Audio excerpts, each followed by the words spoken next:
Good afternoon.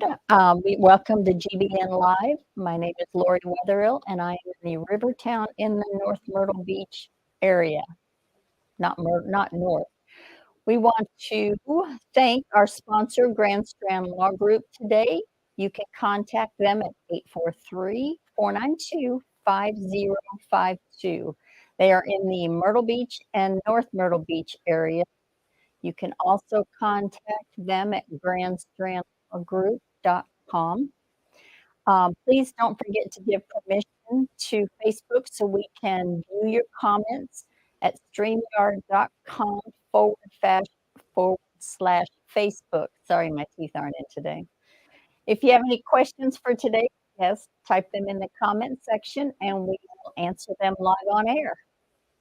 Today's guest is Rebekah McCubbins, and she is a marketing expert with the Goose Creek Chapter near Charleston. Stay tuned, GBN Live is next.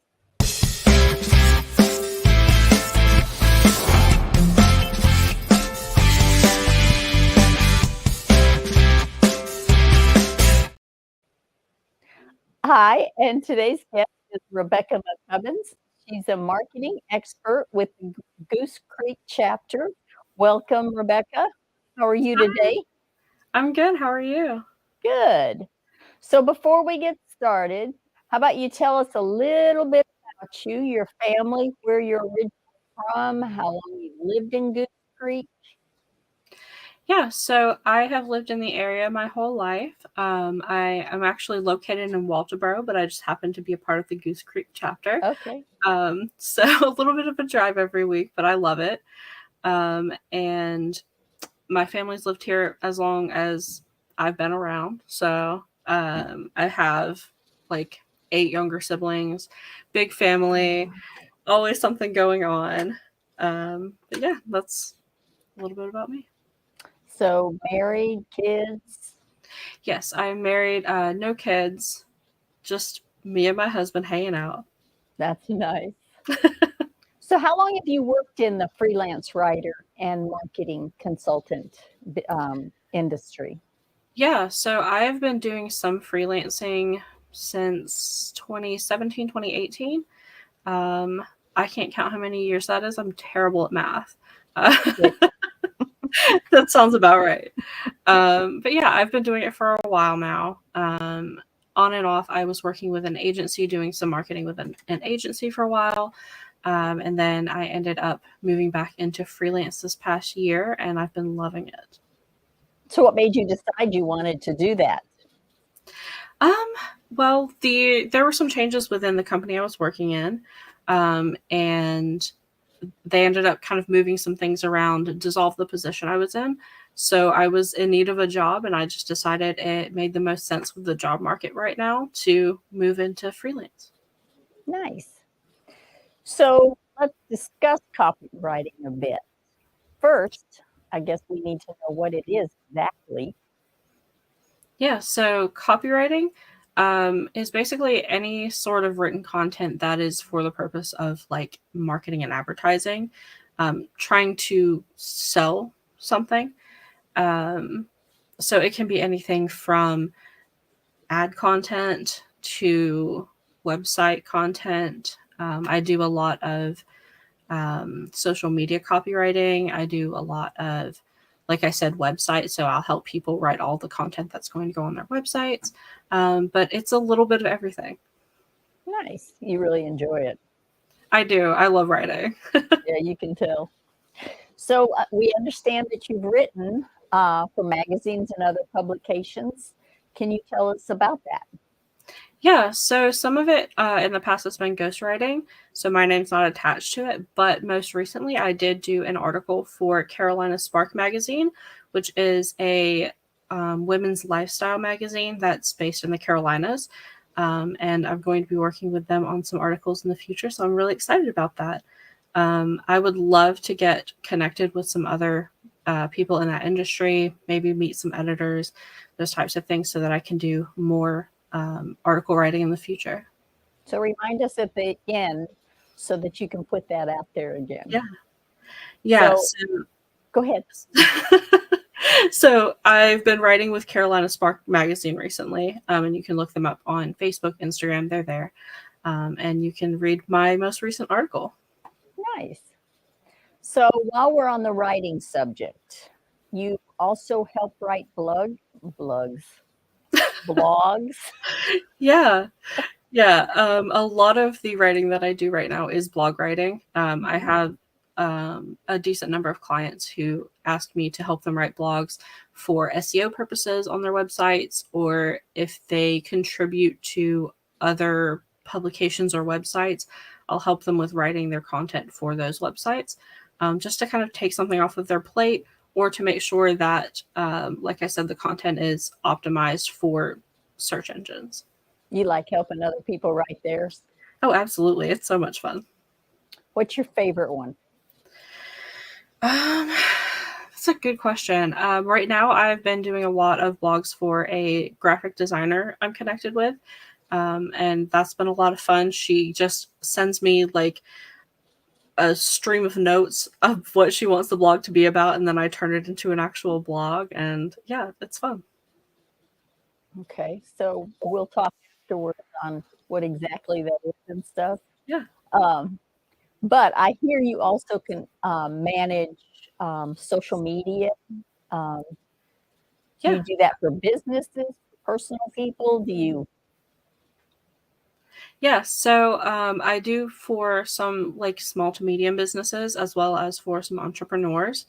So I've worked with coaches, I've worked with like an insurance agency, a CPA, a really wide range of businesses that just need help managing their social media content, making sure that their social media presence is consistent.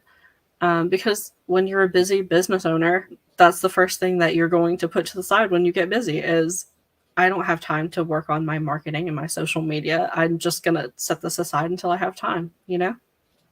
Or like if you're me, you're old, you don't get it. It's just I'm really bothered with learning something new.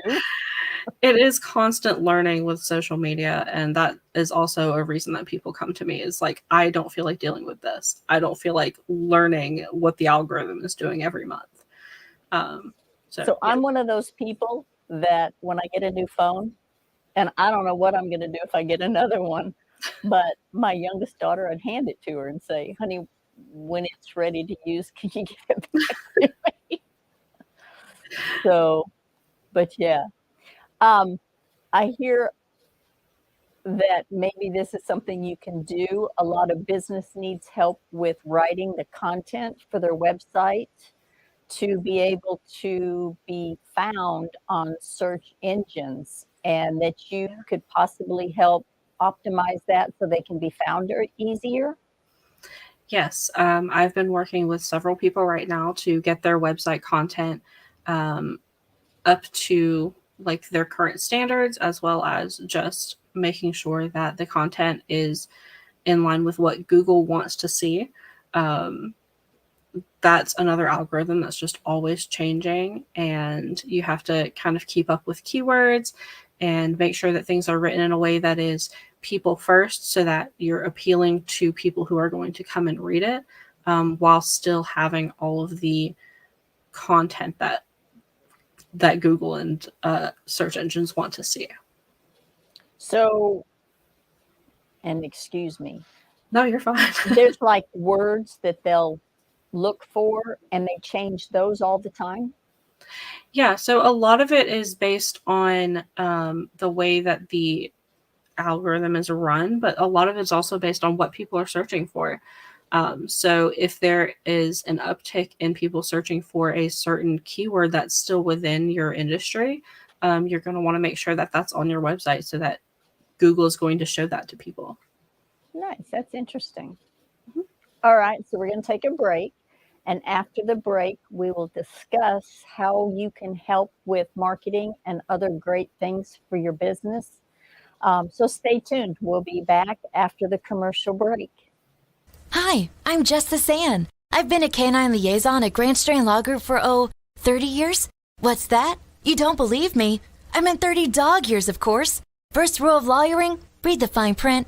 Anywho, my humans at Grand Strand Law Group have a combined 20 years experience. I know, not as much as me, but that's in people years. So yeah, still pretty impressive. Real estate, estate planning, or probate, you need GSLG. Grand Strand Law Group. Trust us, we have a dog.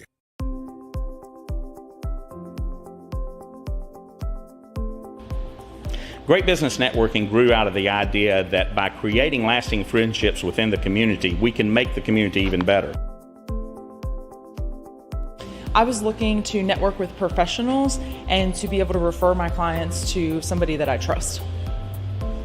Well, it's really important to trust the members of the group because we really generate quality referrals, and to know somebody, be friends with them, and get that qualified referral is the key to success.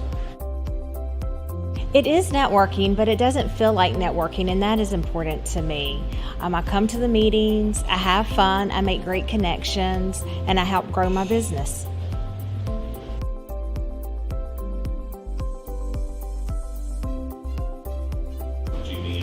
GBN, these are some of the best professionals in the market, and having that resource available to me, that's priceless.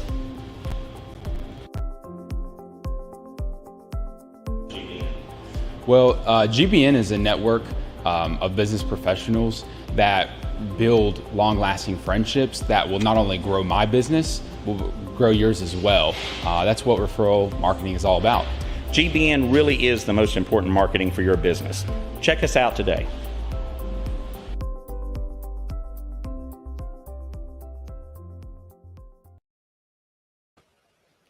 Hi, Rebecca. So let's discuss how you can help, say, someone like me as a marketing consultant.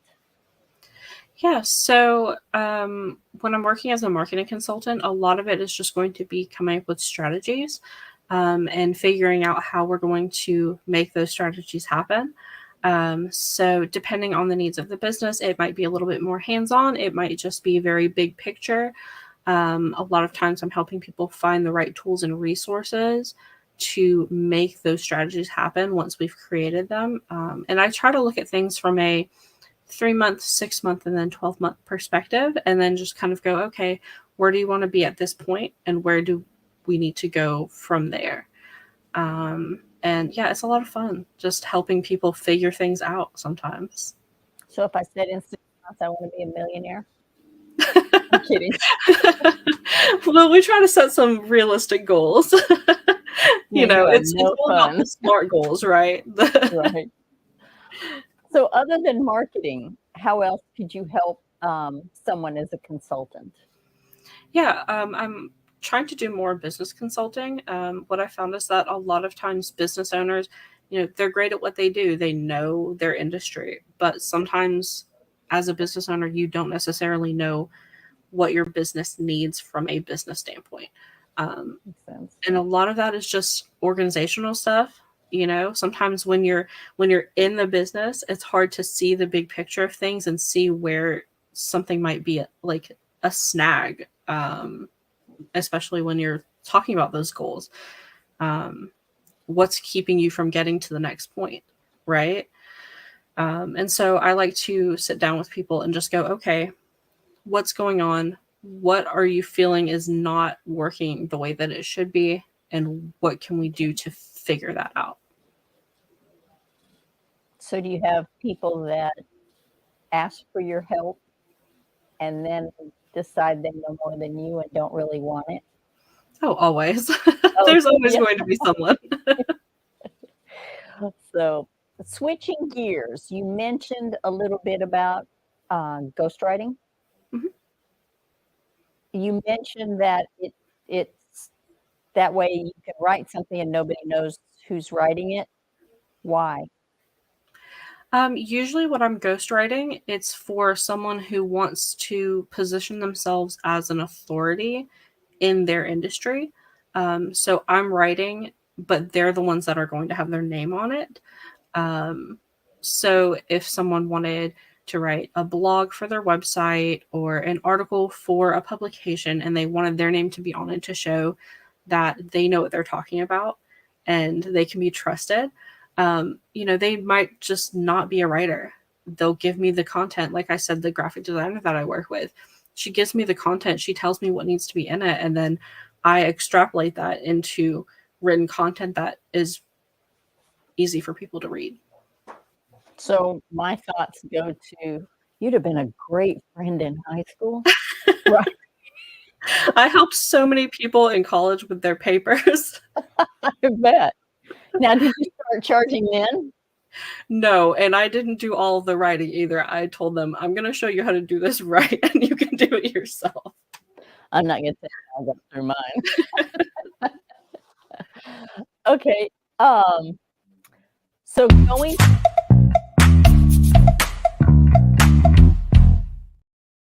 So I guess going on, we're going to do rapid fire.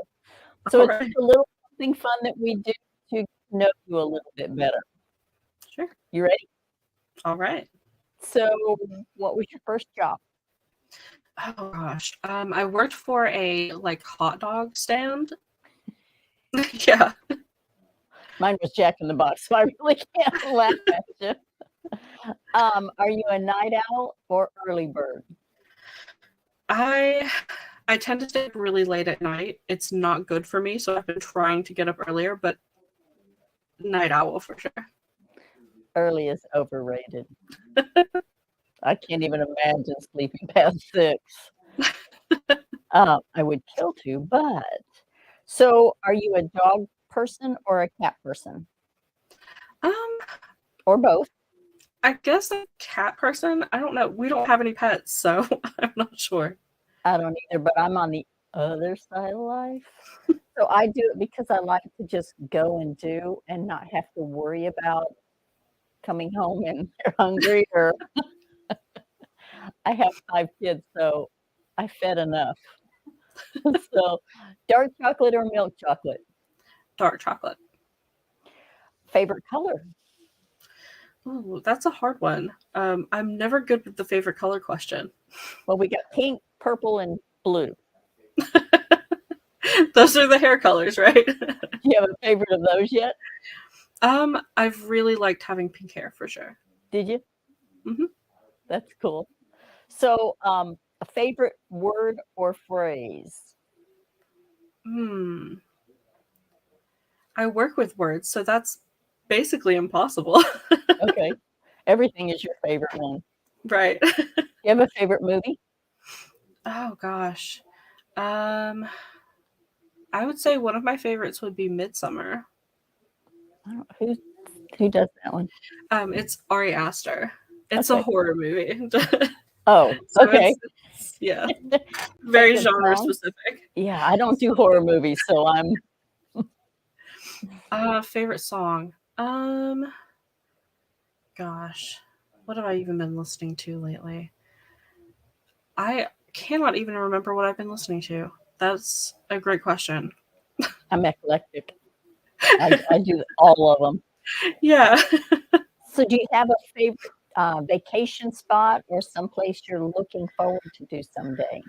Let's see. On my honeymoon, we went to Chincoteague Island in Virginia. It's the one where they have all of the wild ponies out there, and that was really fun. Like Mustang ponies or just... Yeah, just wild ponies that live out on the marsh. Oh, that's cool. Yeah, it's a lot of fun. Favorite app? Favorite app? Besides GBN. I would say probably TikTok right now. I spend a lot of time, more time than I should on TikTok. Okay. Well, let's switch gears again. So going back to blogs and social media posts, how often do you recommend a business create a blog post or social media post? That's a really good question. It varies for sure depending on the business, the size of the business, and what industry you're in.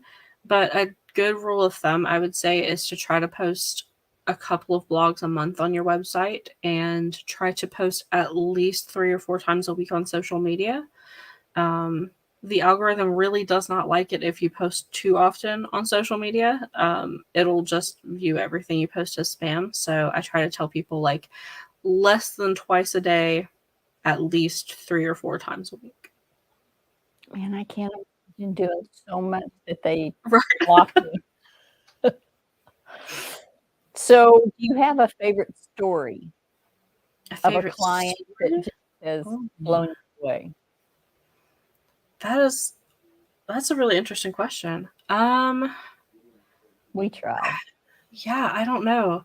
So much of what I do is like behind the scenes, but I always just really love watching people's businesses grow and, being a part of the new things that they're doing. Well, we thank you for being here.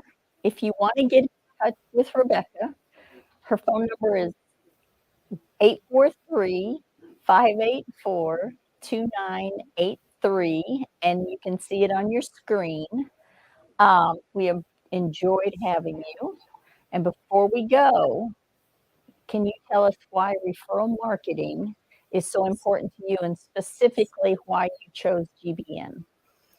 Yeah, why I chose GBN, I kind of happened to fall into it with the last agency that I was with. That's how I ended up in the Goose Creek group. And when I left that agency, I just ended up staying in the group because I loved it. It's a great group of people. And the reason referral marketing is so important is that not only are you getting more business, but you're also building a network of people that you can trust so that you can build more authority with your own clients to say, hey, if you need someone for this service, I have someone who can do this for you and I trust them to do it well.